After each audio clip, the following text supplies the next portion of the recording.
সাংবাদিকবৃন্দ, আমি প্রথমেই গভীর শোক জানাচ্ছি যারা এই সাম্প্রতিক যে আন্দোলন এবং সহিংসতায় আমাদের শিক্ষার্থী যারা মৃত্যুবরণ করেছেন, আমাদের আইন শৃঙ্খলা বাহিনীর যারা মৃত্যুবরণ করেছেন, আমাদের সাধারণ জনগণ যারা মৃত্যুবরণ করেছেন, সকলের প্রতি আমি গভীর শোক জানাচ্ছি।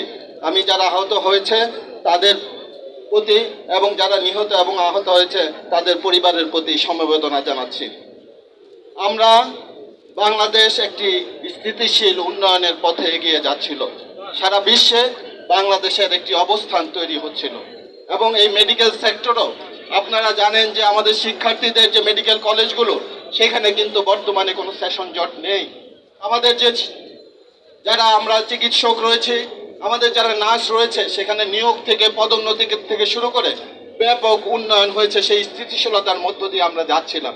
আমাদের বেশ কিছু দাবি দেওয়া থাকে, তারই প্রেক্ষিতে আমাদের সাধারণ ছাত্ররা তারা একটি কোটা নিয়ে একটি অবস্থান নিয়েছিল এবং সেই অবস্থানের সাথে যে সংস্কারের সেই দাবির সাথে কিন্তু আমরা সম্পৃক্ত ছিলাম এবং সেই দাবি ইতিমধ্যেই আমাদের মাননীয় প্রধানমন্ত্রী মেনে নিয়েছেন, যার ফলে আমরা আশা করি কিছু এখানে সহিংসতা হয়েছে তৃতীয় পক্ষ ঢুকে, আমরা আশা করব সেই সহিংসতায় যারা জড়িত এবং যারা মৃত্যুবরণ করেছে প্রতিটা ঘটনা তদন্ত করে তার সুষ্ঠু বিচার করা হবে এবং আমরা এটা আশা করব আজকে আমরা সকলে ঐক্যবদ্ধভাবে আজকে যারা বাংলাদেশকে একটি অস্থিতিশীল রাষ্ট্র, একটি অকার্যকর রাষ্ট্র, পাকিস্তানের মতো রাষ্ট্র বা শ্রীলঙ্কার মতো পরিস্থিতি সৃষ্টি করে বাংলাদেশকে যারা অপদস্থিত করতে চায় তাদের বিরুদ্ধে আজকে আমাদের সকলের ঐক্যবদ্ধ হতে হবে।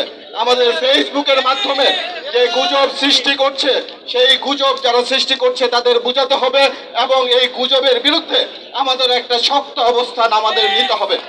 আমাদের এই বর্তমান পরিস্থিতিতে আজকে আমরা যারা উপস্থিত আছি সারা বাংলাদেশকে আমি এই সাংবাদিক যারা রয়েছেন তাদের মাধ্যমে আমরা উদাত্ত আহ্বান জানাতে চাই যে বাংলাদেশে সামনের দিনে যাতে আর একটিও অপ্রীতিকর ঘটনা না ঘটে তার জন্য আমরা ঐক্যবদ্ধ হব। আমরা এখানে যারা এসেছি আমাদের পক্ষ থেকে আমরা এই প্রতিশ্রুতি দিচ্ছি, আমরা এই অপ্রীতিকর ঘটনা যেন আর না ঘটে তার জন্য যে যে অবস্থানে থাকা দরকার সেই অবস্থান থেকে আমরা সব ধরনের সহযোগিতা দেব ইনশাআল্লাহ। জয় বাংলা, বাংলাদেশ চিরজীবী হোক। যে দাবি 9টি দাবি, তার মধ্যে কালকে এই সমস্ত দাবি মেনে নেওয়া সম্ভব নয়।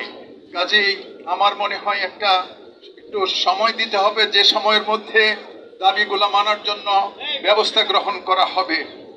আমরা চাই এদেশে শান্তি ফিরে আসুক, এদেশে কোমলমতি আমাদের ছাত্রী সন্তানদের সন্তানতুল্য ছাত্রছাত্রীদের কাঁধে ভোটের বিনিময়ে অনেক দাম দিয়ে বাংলাদেশকে প্রতিষ্ঠা করেছিলাম জাতির জনকের নেতৃত্বে। কাজে সেই দেশটাকে আজকে যে উন্নয়নে আমরা দেখেছি চারিদিকে, তা থেকে হঠাৎ করে মনে হয় কোনো শুভ শক্তি এসে দেশটাকে ছিনিয়ে নেওয়া যাওয়ার জন্য ক্ষতবিক্ষত করে কামড়ে ধরেছে। আমরা সেটা চাই না। আমরা শান্তি চাই, আমরা প্রগতি চাই, সৌহার্দ্যপূর্ণ পরিবেশে সম্প্রীতির সাথে বাঁচতে চাই। সবাইকে ধন্যবাদ। কৃষকরা সহমত পোষণ করে আসছি ছিল, তার সঙ্গে আমরা সবাই সহমত জ্ঞাপন করে আসছি। কিন্তু আপনারা দেখলেন যখন এই বাংলাদেশ সরকারের মাননীয় প্রধানমন্ত্রী সহ বাংলাদেশ সরকারের দায়িত্বশীল মন্ত্রীবর্গ যারা আশ্বাস দিলেন এবং পরবর্তীকালে আইন বিভাগের মাধ্যমে এবং সুপ্রিম কোর্টের মাধ্যমে রায় আসলো, কোটা সংস্কার হলো। ছাত্রদের যে প্রধান দাবি ছিল সেই কোটা সংস্কার যখন ছাত্রদের পক্ষে গেল তখন নেমে আসলো তৃতীয় পক্ষ, চতুর্থ পক্ষ যারা সুবিধা নিতে চায়। এই বাংলাদেশের স্বাধীনতা যারা চেয়েছিল না, এই মুক্তিযুদ্ধের সপক্ষে যারা ছিল না, যারা মুক্তিযুদ্ধের বিরোধিতা করেছিল দেশীয় এবং আন্তর্জাতিক এজেন্টরা, তখন এই ছাত্রদের সুন্দর একটি আন্দোলন এবং গঠনতন্ত্র মোতাবেক একটি আন্দোলনকে তারা ভর করলো।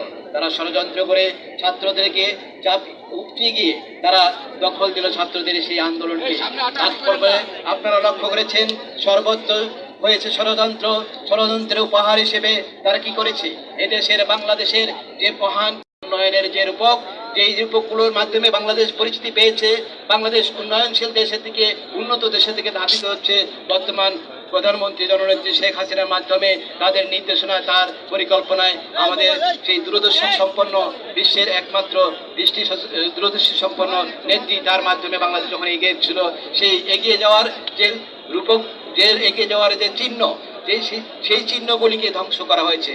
আপনারা দেখেছেন যে আমাদের এখানে মেট্রো রেলকে আঘাত করা হয়েছে, মেট্রো রেল ধ্বংস করার চেষ্টা করা হয়েছে। আপনারা দেখেছেন যে আমাদের স্বাস্থ্য অধিদপ্তরকে ধ্বংস করা হয়েছে, পুড়িয়ে দেওয়া হয়েছে। আপনারা দেখেছেন যে দুর্দশা অবস্থায় দুর্দশা অবস্থা, দুর্যোগের সময় যে দুর্যোগ ব্যবস্থাপনা মন্ত্রণালয় যারা সবসময় মানবতার সেবায় মানুষকে দুর্যোগের সময় সহায়তার জন্য নিমিষেই লাফিয়ে আসেন, তার সেই দুর্যোগ ব্যবস্থাপনা অধিদপ্তরকে ধ্বংস করে যাচ্ছে। একটি কথাই বলতে চাই, সম্মানিত সাংবাদিকবৃন্দ, আপনারা জাতির বিবেক, আপনারা জাতির অসামঞ্জস্যকে সঠিকভাবে সামনে তুলে এনে সেই অসামঞ্জস্যকে সামঞ্জস্যপূর্ণ আনার জন্য অনেক ভূমিকা বিগত দিনে রেখেছেন, আগামী দিনেও রাখবেন। আজকে আপনাদের কাছে উদাত্ত আহ্বান, আপনারা সঠিক তথ্য তুলে ধরুন। কে ষড়যন্ত্র করছে, ষড়যন্ত্রের কারণে এই কোমলমতি ছাত্ররা বিভ্রান্ত হচ্ছে। এই কোমলমতি ছাত্রদেরকে তাদের পড়াশোনার পরিবেশে ফিরিয়ে আনার জন্য আপনাদের যথেষ্ট ভূমিকা রয়েছে। আপনাদের ভূমিকার মাধ্যমে ছাত্ররা আমরা চাই আমাদের আজকের এই আলোচনা সভায় আমাকে বক্তব্য দেওয়ার জন্য আন্তরিক অভিনন্দন জানাচ্ছি। ধন্যবাদ। আমরা ঢাকা মেডিকেল কলেজে কমিউনিটি মেডিসিন বিভাগে প্রভাষক হিসেবে আছি। আমি একজন গবেষক, চিকিৎসক এবং শিক্ষক। আমার পরিচয় নিয়ে আমি গর্বিত এবং গর্বের কারণটা সেখান থেকেই আসে যখন আমি বলি যে আমি একজন বাংলাদেশের চিকিৎসক, বাংলাদেশের শিক্ষক এবং বাংলাদেশের গবেষক। আমাদের জেনারেশনটা, আমি আসলে আমার জন্ম 80-র দশকে, এমন একটা অবস্থায় আমরা আছি যে